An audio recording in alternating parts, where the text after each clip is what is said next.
Сәлем достар, баршаңызға қайырлы күн. Сіздермен Фатима.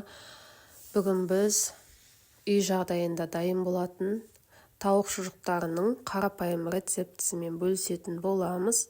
Ол үшін бізге 500 грамм тауық филесі, пияз, жұмыртқа және дәмдеуіштер қажет болады. Тауық филесін майдалап турап алып, пиязбен бірге осылай блендерден өткізіп аламыз. Езіліп, біртекті массаға келгеннен кейін оны алып, үстіне жұмыртқа және дәмдеуіштерімізді қосып, жақсылап араластырып аламыз.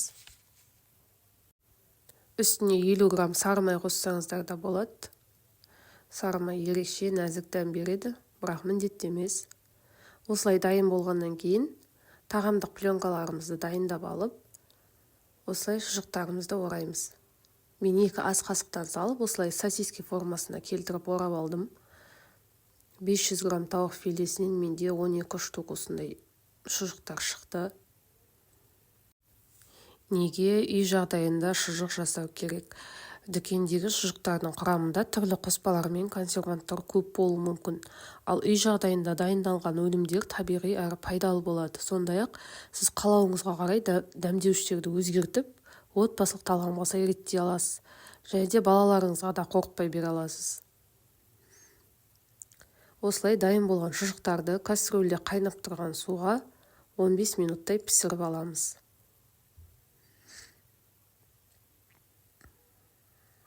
Болғаннан кейін суытып, сыртындағы пленкасын алып, осылай тапаға сары майға қызарғанша қуырып алуыңызға болады.